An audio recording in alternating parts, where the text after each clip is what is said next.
Baik, selamat pagi semuanya. Assalamualaikum warahmatullahi wabarakatuh. Hari ini kita akan melanjutkan materi CPUTB ya. Untuk pertemuan kali ini kita akan masuk ke tahapan aspek produksi dan juga dokumentasi. Karena memang tidak bisa semua aspek saya jelaskan ke teman-teman gitu. Baik, langsung saja karena masih banyak penjelasan yang perlu saya sampaikan ke teman-teman semuanya. Bab 5 adalah produksi.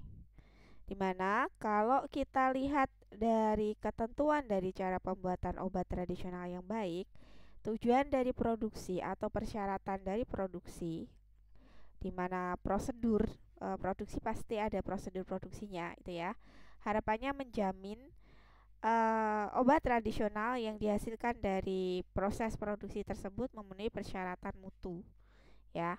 Kalau mutunya memenuhi persyaratan, ini adalah sebagai landasan obat tersebut memperoleh perizinan atau memperoleh izin edar dari BPOM.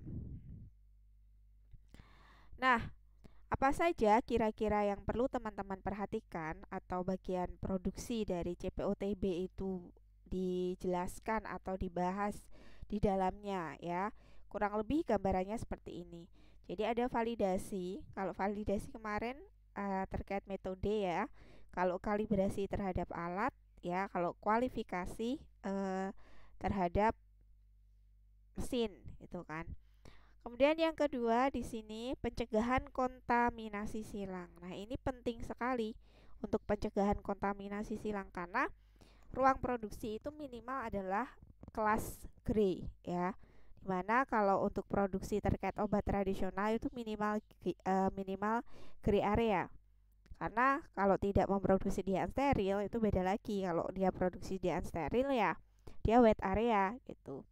Kemudian bahan dan produk kering, produk cair, krim, dan juga salep tergantung jenis sediaan yang dibuat di industri tersebut. Kemudian nanti packaging ya di black area baik dia primer ataupun sekunder. Nah, kemudian pengawasan selama proses atau in process control, karantina, dan juga penyerahan produk jadi. Nah, ini adalah ruang lingkup produksi.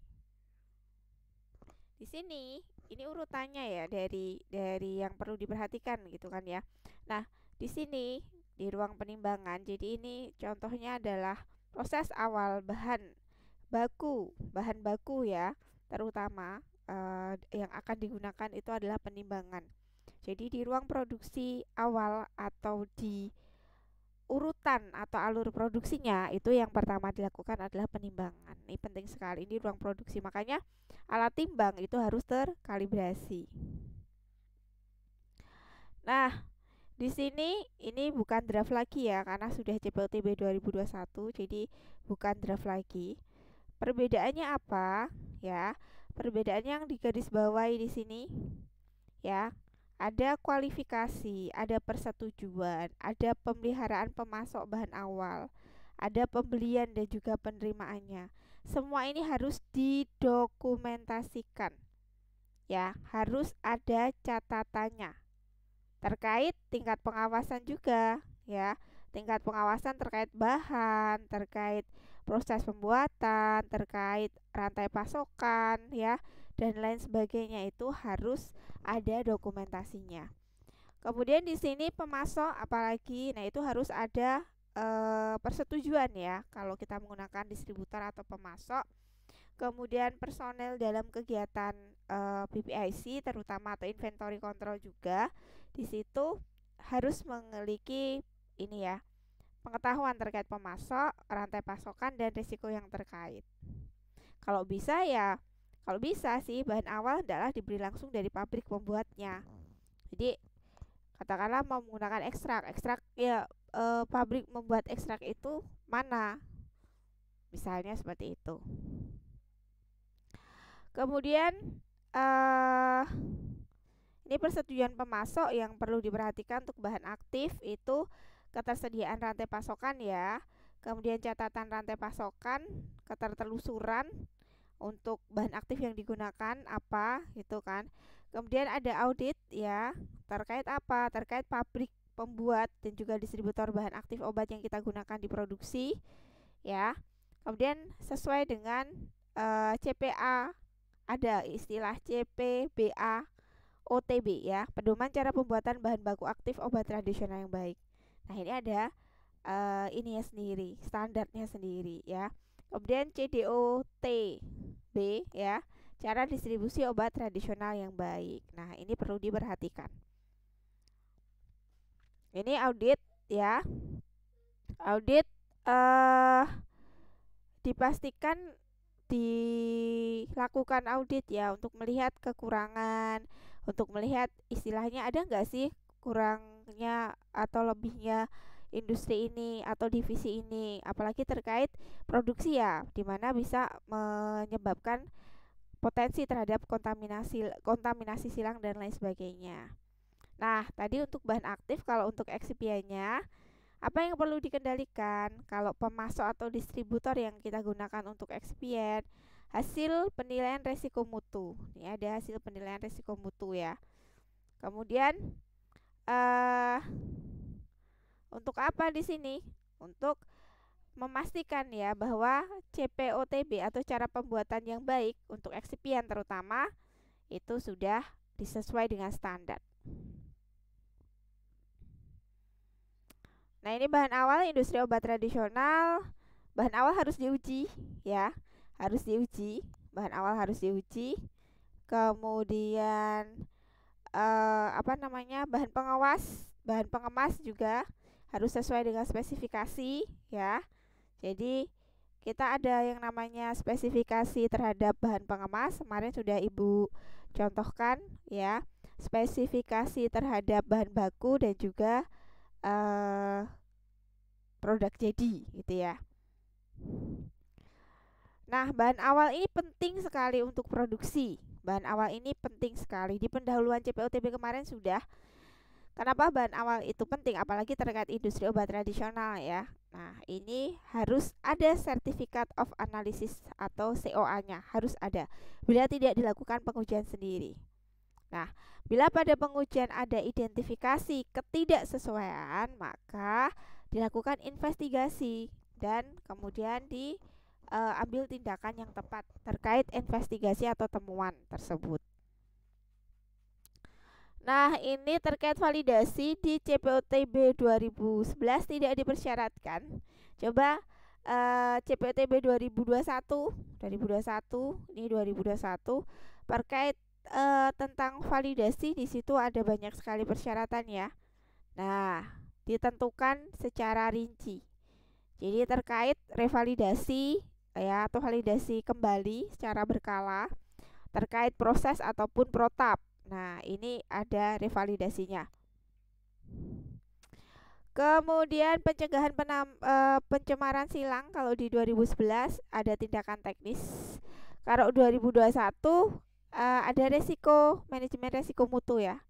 Jadi selain tindakan teknis, ada tindakan organisasi. Ini kemarin alur produksi sudah. Nah, ini bentuk-bentuk sediaan obat tradisional. Ada rajangan, ada kapsul, ada tablet, ada kaplet ya.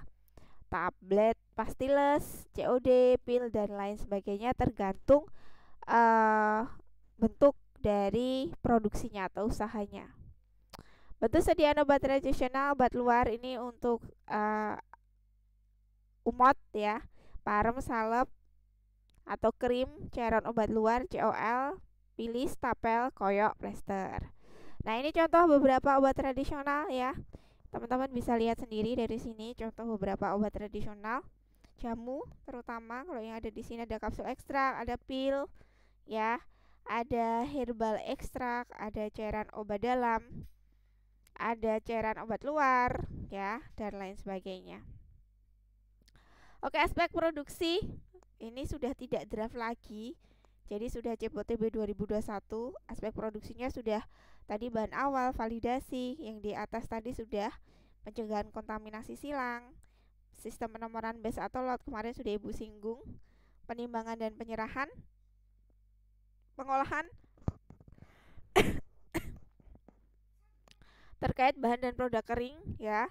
Kalau bahan dan produk kering biasanya apa? Dia pembuatan tablet granulasi, pencetakan tablet, penyalutan, pengisian kapsul, kemudian cairan krim salep atau semi solid, plus cairan ya, bahan pengemas, kegiatan pengemasan dan penyimpanan. Jadi isi dari aspek produksi dari CPOTB 2021 seperti ini. Penyiapan bahan awal, yang terpenting adalah bahan baku itu benar apa enggak, spesifikasinya sesuai dengan atau enggak yang kita punya. Kemudian proses preparasi bahan awal dari sortasi basah sampai dia jadi simplicia gitu kan.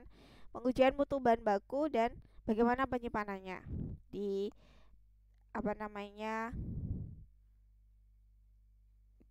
praktikum Anda sudah melakukan TSF.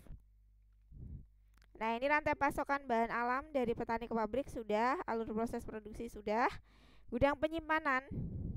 Jadi di sini gudang penyimpanan bahan kemasan primer ya, langsung bersentuhan dengan produk ada di dalam ini kotak-kotak ini. Nah, ini almari labelnya dan stiker harus bisa dikunci, ada identitas yang jelas, ada kartu stoknya. Gudang aluminium foil, nah ini banyak banget ya. Gudang simplicia kering, nah ini black area semua ya, ini bayangkan gudang simplicia keringnya itu, lihatlah sebanyak ini, berarti ekstrak yang dibuat juga sangat banyak. Kemudian yang pertama proses penimbangan bangunan, peralatan, alat timbangnya kilogram atau gram gitu ya, harus terkalibrasi. Terus administrasi, ada catatan penimbangan atau logbook, ini penting, setelah ditimbang itu harus dicatat tenaga penimbangnya. Oke. Ini proses penimbangan. Nah, kalau kita di industri alatnya seperti ini troli atau apa yang bisa digunakan mengambil bahan yang mau ditimbang gitu kan. Nah, ini das ekstraktor meja beton, dia menghisap debu. Timbangan terkalibrasi dilakukan oleh 2 orang. Ruang staging di sini. Oke, kemudian kita masuk ke pengolahan. Proses pengolahan pada produksi sangat penting ya. Jadi apa yang menjadi faktor kritis dari pengolahan? Suhu, kelembapan, kemudian harus dilihat, suhu kelembapan ruangan harus dilihat sebelum proses pengolahan itu dimulai. Kemudian nomor batch, identitas obat jadi harus dilihat juga, harus ada protap yang menuliskan atau menampilkan penomoran nomor batch gitu ya. Kemudian ada label jenis kegiatan, terus nomor batch yang diproses di ruangan tersebut, batch berapa, mesin dan peralatan yang digunakan harus sudah bersih, Terus operatornya harus menggunakan pakaian kerja ya atau pakaian produksi. Kemudian wadah bahan baku harus diberi identitas yang jelas. Pelumas yang digunakan harus food grade, jadi nggak boleh pakai oli mesin ya, harus food grade. Dilakukan pemantauan kualitas lingkungan kerja secara periodik. Nah, ini bangunan, administrasi, peralatan tadi. Peralatan yang nomor 4, sistem harus tervalidasi ya. Administrasi terkait catatan pengolahan batch itu harus ada. Nah, peralatan tidak boleh bereaksi dengan bahan. Dalam hal ini, peralatan atau alat yang digunakan untuk produksi itu harus terbuat dari stainless steel, tidak korosif. Bila bercampur dengan bahan tidak menimbulkan efek yang tidak diinginkan. Tidak mencemari bahan baku, bebas dari cemaran produk sebelumnya, bebas dari cemaran mikroba, dinyatakan bersih siap pakai. Nah, ini ya. Terkait juga operatornya harus memiliki kualifikasi dalam alat-alat gitu kan ya. Pengujian yang penting di in process control di IPC itu setiap pengujian setiap tahap dalam pembuatan sediaan itu ada in process control dan harus dicatat, harus uji gitu. Katakanlah, oh ini granulnya homogen, diuji dengan apa? Oh, ini dia isi sirupnya sudah 30 menit. Diuji dengan apa? 30 mili gitu kan, ada pengujiannya. Diuji dengan apa? Oh, seragaman volume misal. Pengujian sebelum dilakukan pengemasan primer. Ya, sebelum dilakukan pengemasan primer harus diuji dulu. Kemudian harus ada sampel pertinggal. Nah, ini penting.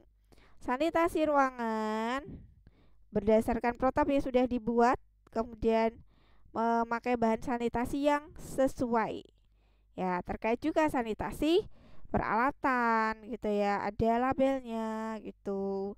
Terus cleaning in place-nya bagaimana? Nah, ini perlu diperhatikan. Nah, ini proses pengolahan teman-teman, tergantung metode apa yang digunakan ya. Jadi ini proses pengolahan, bahan awal, bahan pengemas, penimbangan, ditimbang dulu, kemudian pengolahan, pengemasan, obat jadi. Kita ke pengemasan. Fungsi untuk membagi, mengemas menjadi produk. Jadi melindungi produk ya, melindungi produk itu harus dikemas. Identitasnya juga gitu kan ya.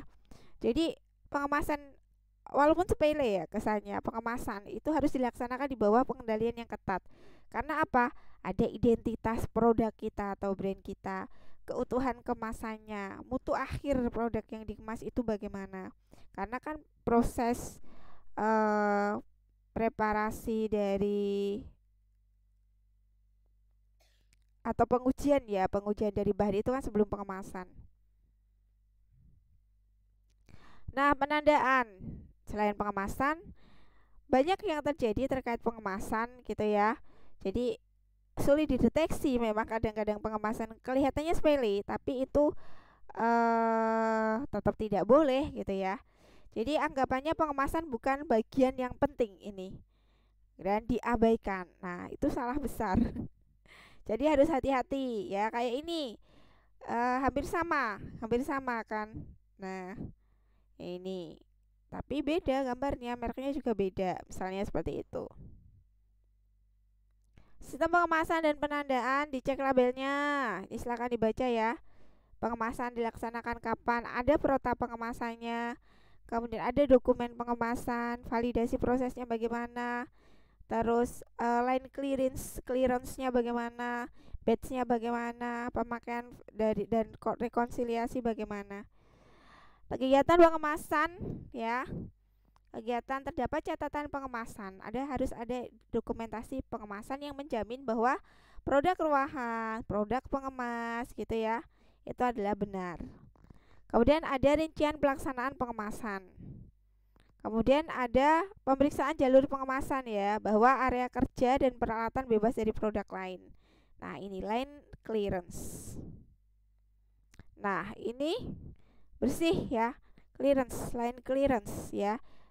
Pemeriksaan jalur pengemasan harus dilakukan sebelum penempatan bahan pengemas dan bahan cetak lain pada jalur pengemasan.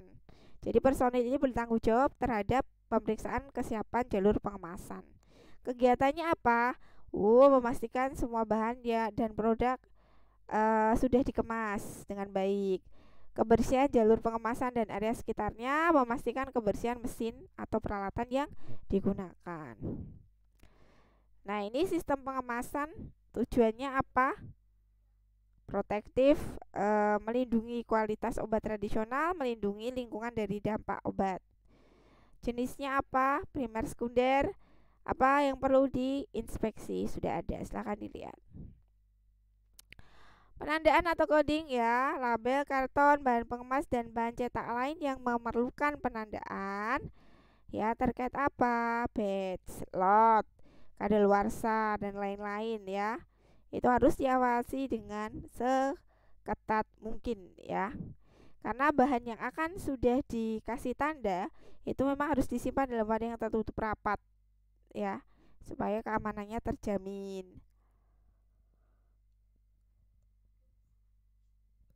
Oke, kemudian bagaimana mencegah mix up ya. Jadi nggak boleh ada tumpahan bahan atau tumpahan apa namanya, masih ada sisa-sisa dari produk sebelumnya yang dibuat, itu nggak boleh ya.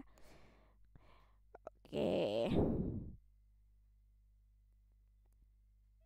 Nah, apalagi yang bisa dicegah? Pembersihan, tidak boleh menggunakan udara bertekanan, sikat yang dapat mengeluarkan partikel, sapu ijuk gitu kan. Kemudian personel yang melakukan pengemasan tidak boleh menaruh bahan pengemas atau produk di dalam saku. Nggak boleh ya, walaupun di saku aja nggak boleh ya. Apa yang diperlukan? Pelumas, lem, tinta, gampang. IPC, in process control. Nah, ini IPC-nya di mana? Penampilan. Oh, dari sediaannya. Kebocoran dari kemasannya, penandaan dari kemasan sekundernya itu kan. Nah, untuk pencetakan tablet, keseragaman bobot dan lain-lain, cek IPC, penampilan, kelengkapan dan penandaan. Ini untuk tablet inti, silahkan dibaca. Ini krim, ini sirup. Nah, oke. Kemudian bagaimana menyelesaikan proses pengemasan gitu kan? Ya harus diperiksa lagi gitu. Bener nggak ngemasnya? Jadi di sini hanya produk yang berasal dari satu batch, dari satu kegiatan pengemasan yang boleh ditempatkan pada satu palet ya. Jadi memang urut ya sama batchnya. Kemudian penyelesaian proses pengemasan, ada proses rekonsiliasi. Segera singkirkan kelebihan bahan pengemas. Jadi kalau ada kelebihan itu dihitung nanti. Hanya bahan pengemas yang belum diberi penandaan yang dapat dikembalikan ke gudang. Oh, belum dikasih tanda itu masih boleh dikembalikan. Tidak ada mereknya kayak gitu ya. Bahan pengemas dan jika ada produk rumahan sisa yang tidak dapat dikembalikan harus dimusnahkan. Hitung dan catat jumlahnya pada catatan pengemasan batch. Nah, karantina dan penyerahan produk jadi. Jadi karantina itu merupakan tahap akhir ya sebelum diserahkan ke gudang produk jadi, sebelum diluluskan ke gudang. Nah, di sini untuk apa? Memastikan produk dan catatan pengemasan batch itu memenuhi semua spesifikasi yang ditentukan. Nah, kemudian selama menunggu pelulusan dari bagian manajemen mutu, seluruh batch atau lot sudah dikemas adalah ditahan dalam satu status karantina. Jadi kalau pelulusannya belum keluar ya jangan boleh keluar. Kalau sudah keluar, disimpan sebagai stok yang dapat digunakan sesuai ketentuan yang telah ditetapkan oleh industri obat tradisional. Pengendalian pengiriman obat terkait penataannya juga FIFO ya, first in first out atau first expired first out gitu ya. Nah, penjaminan mutu obat tradisionalnya bisa dicapai jika setiap orang yang terlibat dalam proses pembuatannya memiliki komitmen yang sama dalam menjaga keamanan, kualitas, identitas, potensi, dan kemurnian obat tradisional. Oke, untuk materi produksi selesai, kita lanjut dokumentasi ya. Terima kasih.